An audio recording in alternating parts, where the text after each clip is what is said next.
सामरी जादूगर और हजरत मूसा अलैहिस्सलाम का वाक़या। फ़रऊन की हलाकत के बाद बनी इसराइल इसके चुंगल से आज़ाद हुए तो सब के सब हजरत मूसा अलैहिस्सलाम पर ईमान ले आए। हजरत मूसा अलैहिस्सलाम को खुदावंद करीम का ये हुक्म हुआ कि वो 40 रातों के लिए को तौर पर एतिकाफ करें। इसके बाद इन्हें किताब तौरात दी जाएगी। चुनांचे हजरत मूसा अलैहिस्सलाम को तौर पर चले गए और बनी इसराइल को अपने भाई हजरत हारून अलैहिस्सलाम के सुपरद कर गए। आप 40 दिन तक दिन भर रोज़ा रखते और सारी रात इबादत में मशगूल रहते। जबकि दूसरी तरफ बनी इसराइल में एक शख्स रहा करता था जिसका नाम सामरी था, जो तबई तौर पर निहायत गुमराह किन आदमी था। उसकी मां ने बरादरी में रसोई और बदनामी के डर से इसको पैदा होते ही पहाड़ की एक गार में छोड़ दिया था।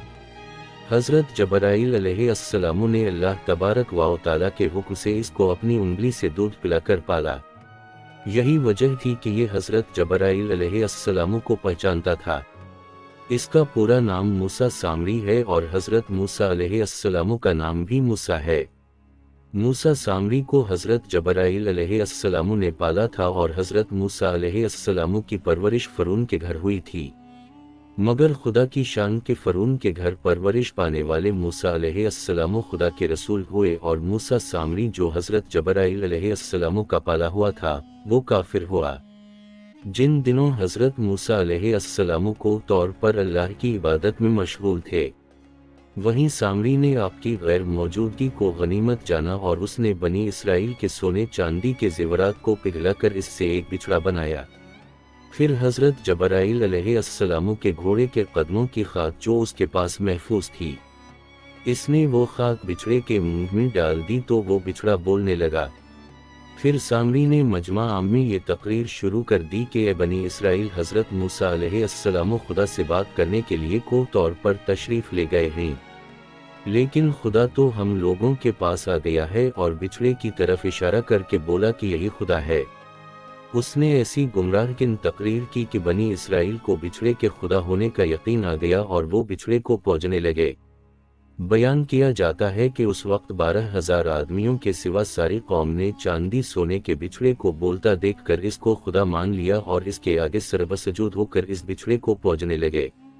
चुनांचे सूरत अल-अराफ आयत नंबर 148 में अल्लाह ताला इरशाद फरमाया, और मूसा के पीछे इसके कौम ने अपने जेवरात से एक बेजान बिछड़े को माबूद बना लिया जिसकी गाय जैसी आवाज थी।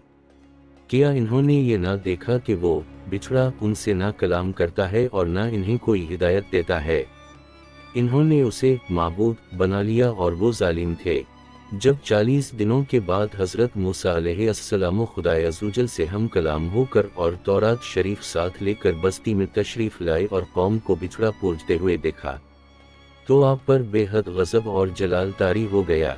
आपने जोश गज़ब में अपने भाई हजरत हारून अलैहिस्सलाम को डांटा और फरमाने लगे कि क्यों तुमने उन लोगों को इस काम से नहीं रोका। हजरत हारून अलैहिस्सलाम माजरत करने लगे जैसा कि कुरान मजीद में सूरत अल-अराफ आयत नंबर 150 में है, कहा, ए मेरे मां जाए कौम ने मुझे कमज़ोर समझा और करीब था कि मुझे मार डालें, तो दुश्मनों को ना हंसा और मुझे जालिमों में ना मिला। हजरत हारून अलैहिस्सलाम की माजरत सुनकर हजरत मूसा अलैहिस्सलाम का गुस्सा ठंडा पड़ गया। इसके बाद आपने अपने भाई हजरत हारून अलैहिस्सलाम के लिए रहमत और मग़फ़िरत की दुआ फरमाई। फिर आपने इस बिछड़े को तोड़ फोड़ कर और जलाकर इसको रेजा रेजा करके दरिया में बहा दिया। फिर अल्लाह ताला का ये हुक्म नाज़िल हुआ कि जिन लोगों ने बिछड़े की परस्तिश नहीं की है वो लोग बिछड़ा पूछने वालों को कत्ल करें। इसके बाद हजरत मूसा अलैहिस्सलाम ने चुन चुन कर अच्छे अच्छे 70 आदमियों को साथ लिया और को तौर पर तशरीफ ले गए। जब लोग को तौर पर तलब माजरत और इस्तग़फ़ार करने लगे तो अल्लाह ताला की तरफ से आवाज़ आई कि बनी इसराइल में ही हूँ, मेरे सिवा तुम्हारा कोई माबूद नहीं। मैंने ही तुम लोगों को फ़रऊन के जुल्म से निजात देकर तुम लोगों फ़रऊन के जुल्म से बचाया है, लिहाजा तुम लोग फ़कत मेरी ही इबादत करो और मेरे सिवा किसी को मत पूछो। अल्लाह ताला का ये कलाम सुनकर ये 70 आदमी एक ज़बान होकर कहने लगे कि ए मूसा अलैहिस्सलाम, हम हरगिज़ आपकी बात नहीं मानेंगे जब तक हम अल्लाह ताला को अपने सामने न देख लें। یہ 70 آدمی اپنی ضد پر بالکل اڑ گئے کہ ہم کو خدا کا دیدار کروائیں، ورنہ ہم نہیں مانیں گے۔ حضرت موسیٰ علیہ السلام نے ان لوگوں کو بہت سمجھایا مگر وہ اپنے مطالبے پر اڑے رہے۔